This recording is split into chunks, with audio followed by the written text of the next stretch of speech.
Hi Tony, this is the first in a couple of training videos on how to make edits to the website and do a couple of other things on here as well. This is the page that you will see when you first get logged into the website. This is what we call the dashboard.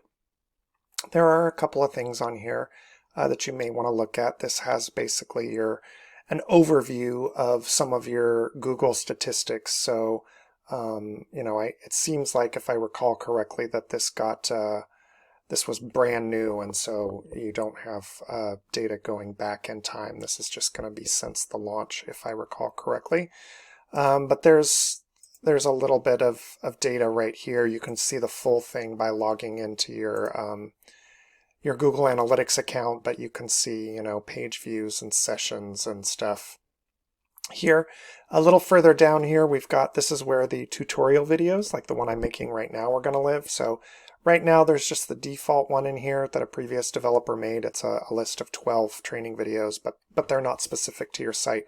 When I start adding more in here, this will become a scrollable section, and you'll be able to scroll down and see the additional videos. These items on the dashboard can be moved around, so you can drag and drop these things around a little bit. So if you want the video up here, you can put it up here so that it's a little more accessible. This view is dependent on the user, so when you get logged in, this is probably going to still be down there where it was before. In any case, text edits are what we're going to talk about first here. So I typically like to keep a couple of tabs open, one for the back end, one for the front end. You can see that when you're logged in, you get this extra black strip up here at the top.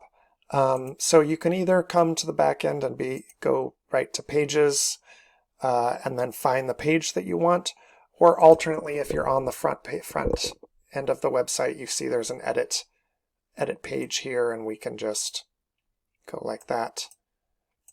And now we've got the edit view here open, and we've got the front end open. So if we look here, we can kind of see how this stuff corresponds. Here's this text block. BlueStar is a family owned.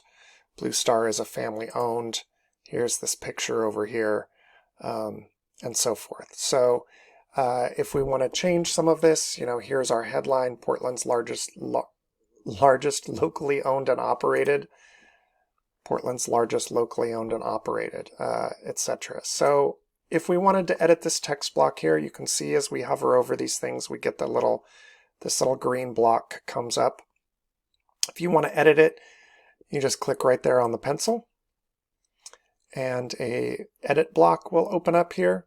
You can move this around a little bit. You can, resize it to give yourself more space to work in.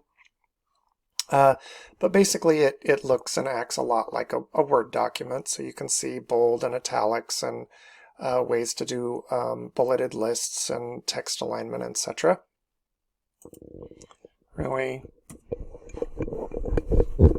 all we need to do is just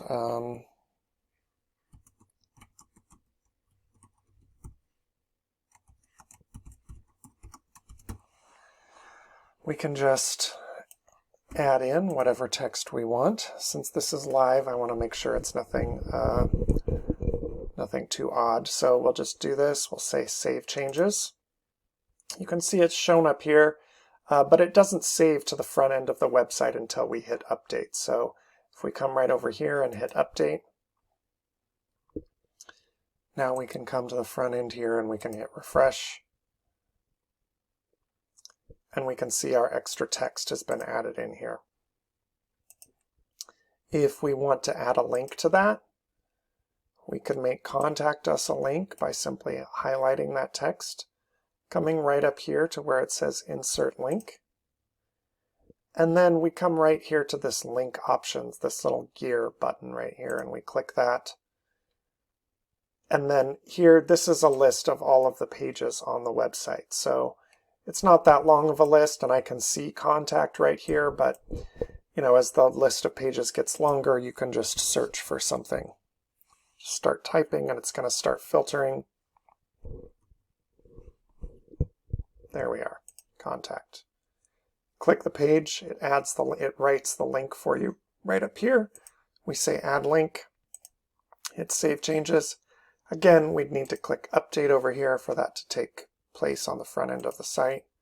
We can refresh it. And there's our link. You can see that the text is turned blue, and if we are to click it, it would take us to the contact page.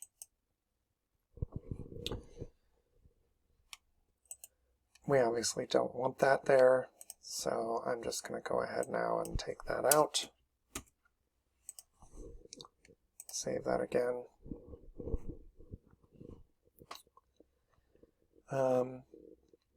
These work the same way, so you can see we've got some pictures in here. We can just edit this. In this case, the link is down here. And we always, if we're linking to a site outside of the website, in this case Portland Public Schools, we have it open in a new window. And that way, when the link is clicked, it opens a new tab, and then once they're done looking at that, they can close it, and BlueStar is still available behind there. All of these elements can be duplicated, copied, and moved around. So anytime you see a block here, if you grab on this thing, you can slide these things and move them to a new position on the site.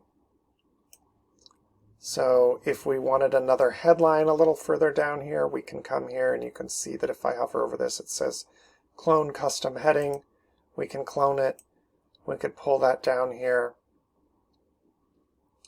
We could have a separate headline here.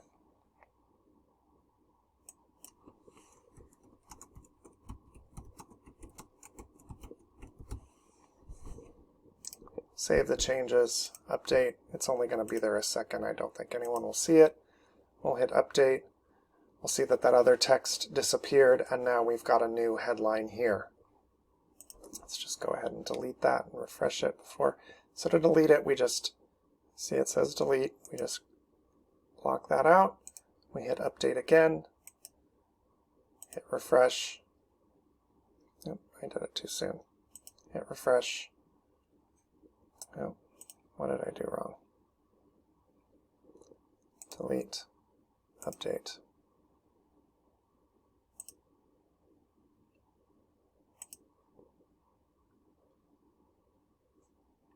And it's gone.